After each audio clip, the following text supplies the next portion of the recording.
Sir, Iran Israel യുദ്ധം, ഈ യുദ്ധം ഇങ്ങനെ രൂക്ഷമായിക്കൊണ്ടിരിക്കുമ്പോഴും, നേരത്തെയൊക്കെ നേരത്തെ 12 വാർ ഡേയ്സ് വാറൊക്കെ നടക്കുമ്പോഴും ഇറാനും ഇസ്രായേലും തമ്മിലുള്ള യുദ്ധങ്ങൾ നമ്മൾ കാണുമ്പോഴും അത് മറ്റ് മേഖലകളെ അത് ബാധിക്കുന്നതായി നമ്മൾ കാണുന്നില്ല. പ്രത്യേകിച്ച് ഈ ജനങ്ങൾക്ക് പ്രയോജനകരമായ മേഖലകളിലേക്ക് അത് പോകുന്നതായി കാണുന്നില്ല. പക്ഷെ ഇപ്പോഴത്തെ യുദ്ധം റിഫൈനറികളെ പോലും ബാധിക്കുന്ന ഒരു തരത്തിലേക്ക് മാറുന്നത് എങ്ങനെയാണ്? ഇപ്പൊ കഴിഞ്ഞ ഞായറാഴ്ചത്തേക്ക് അന്തരീക്ഷം കണ്ടു കഴിഞ്ഞാൽ ഇതൊരു റിഫൈനറി യുദ്ധമായിട്ട് അങ്ങോട്ടും ഇങ്ങോട്ടുള്ള റിഫൈനറികളെ ആക്രമിക്കുന്ന ഒരു രീതിയിലേക്ക് കാര്യങ്ങൾ മാറി വരുന്നതായിട്ടാണ് ഇപ്പോൾ കാണുന്നത്. അപ്പം നേരത്തെ നമ്മൾ പറഞ്ഞ പോലെ 12 ഡേ വാർ നടന്നു. അന്ന് അതിഭയാനകമായിട്ട് ബോംബിംഗ് ഒക്കെ നടന്നായിരുന്നു. ഇസ്രായേലിൻ്റെ 100 വിമാനങ്ങൾ, ഫൈറ്റർ എയർക്രാഫ്റ്റ് ഒരുമിച്ച് 4 മണിക്കൂർ ഇസ്രായേലിൽ നടന്ന് ബോംബ് ഇടുകയൊക്കെ ചെയ്തായിരുന്നു. പക്ഷെ അപ്പോഴും അവർ ഈ എണ്ണ പാടങ്ങളെയോ അല്ലെങ്കിൽ റിഫൈനറിയോ ഒന്നും അവർ ടാർഗറ്റ് ചെയ്തിരുന്നില്ല. കാരണം അവർക്ക് പ്രശ്നം എന്ന് പറഞ്ഞു കഴിഞ്ഞാൽ ഈ ന്യൂക്ലിയർ ബോംബ് ഉണ്ടാക്കുന്നത് ഇസ്രായേലിൻ്റെ മേത്തിടാനാണെന്ന് അറിയാം.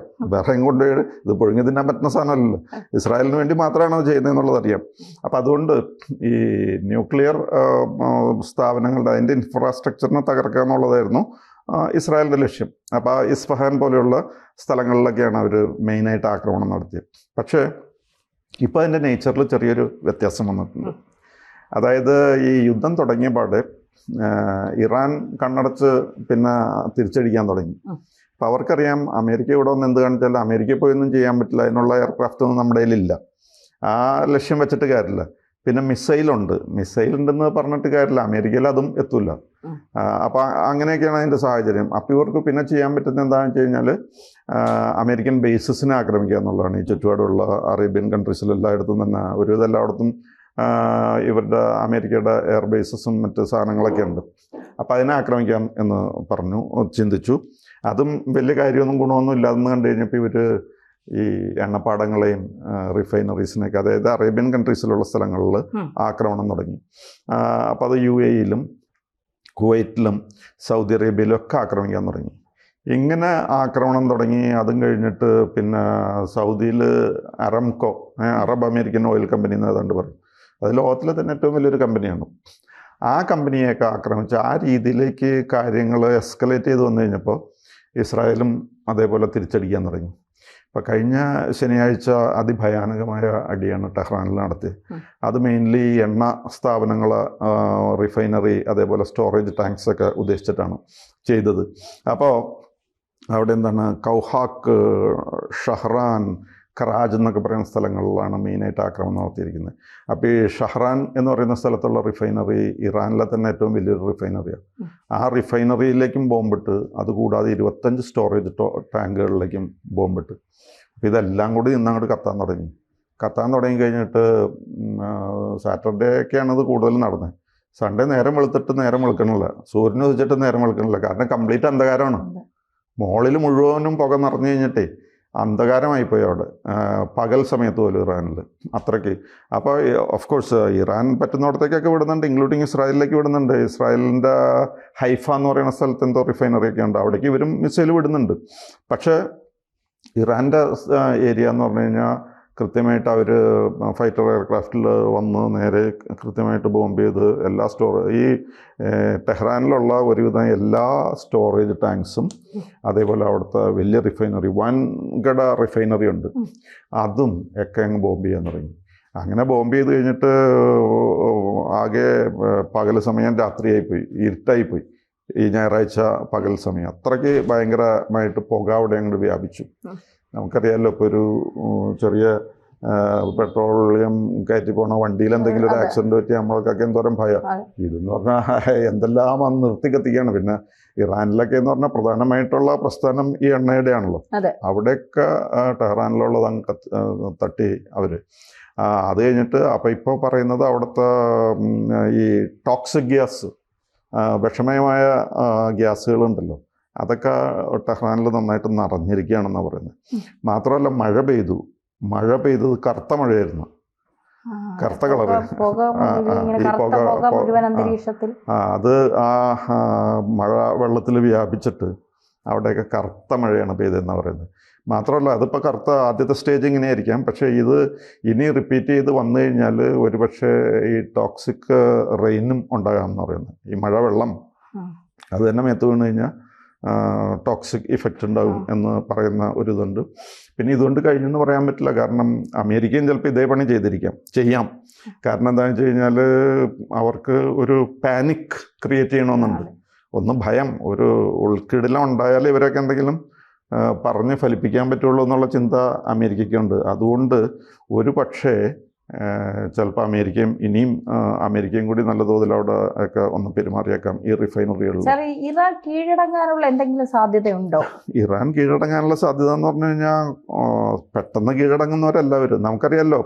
ഈ 8 വർഷമാണ് ഇറാഖ് വാർ നടന്നത്. അങ്ങനെ ഒരു പ്രശ്നമുണ്ട്.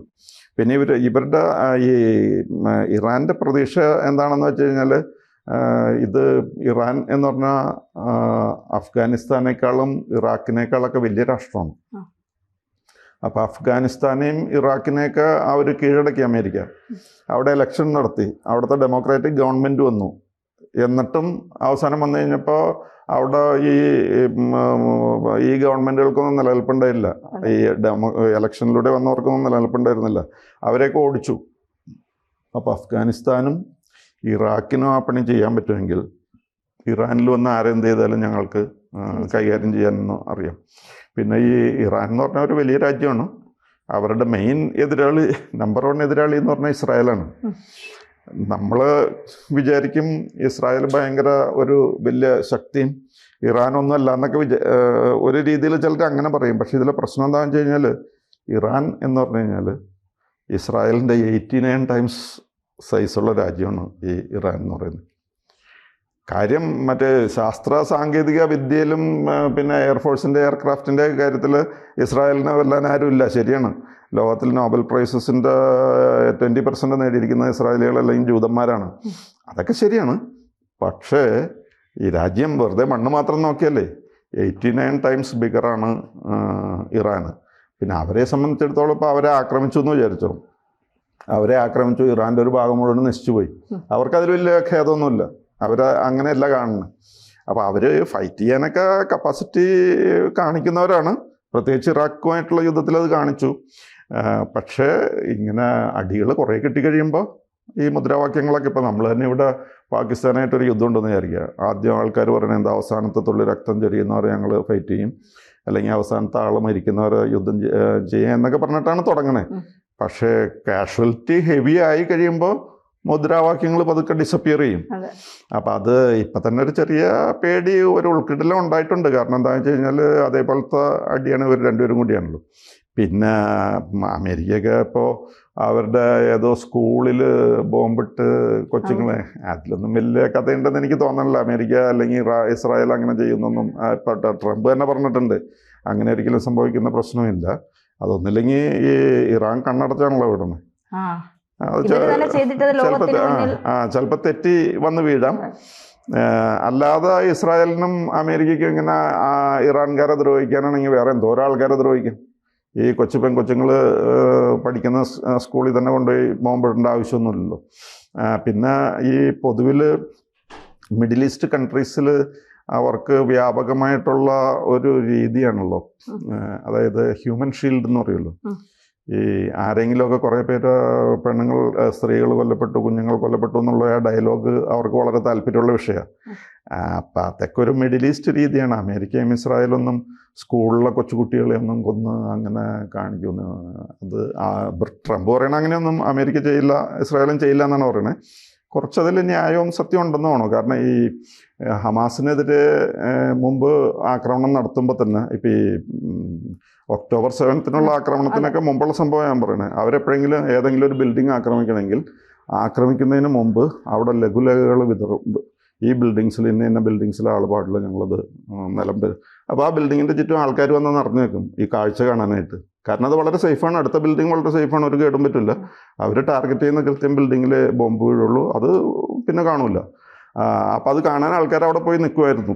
ഏതായാലും അബ്ബാസ് അറാഗ്ചിയൊക്കെ അവരുടെ ഫോറിൻ മിനിസ്റ്ററൊക്കെ ഇപ്പോഴും അവരുടെ പ്രവർത്തികളൊക്കെ വളരെ ജസ്റ്റിഫൈ ചെയ്തുകൊണ്ടിരിക്കുകയാണ്.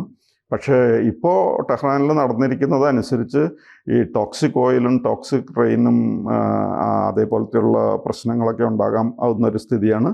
ആൾക്കാരോട് പറയുന്നത് പുറത്തേക്ക് ഇറങ്ങരുത് എന്നൊക്കെ പറഞ്ഞിട്ടുണ്ട്. പിന്നെ ഇപ്പോൾ ക്ലൗഡ്സ് ആണെങ്കിലും ബ്ലാക്കാണ്, റെയിൻ ആണെങ്കിലും ബ്ലാക്കാണ്. അപ്പോൾ അതുകൊണ്ട് വളരെ വല്ലാത്തൊരു അവസ്ഥയിലാണ്. മാത്രമല്ല ടെഹ്റാനിലൊക്കെ ഇപ്പോൾ പെട്രോൾ ആണെങ്കിൽ റേഷനായിട്ടാണ് പെട്രോൾ കൊടുക്കുന്നത്. പെട്രോളിന് റേഷൻ വെച്ചിരിക്കുകയാണ്. അല്ലാതെ അവരുടെ നാട്ടിലുണ്ടാക്കുന്നതാണെന്നും പറഞ്ഞ് ഇപ്പോൾ ലാർജ് സ്കെയിലൊന്നുമില്ല. ഈവൻ പെട്രോളിന് റേഷനാണ്. അങ്ങനത്തെ ഒരു കണ്ടീഷനിലാണ് ഇപ്പോൾ.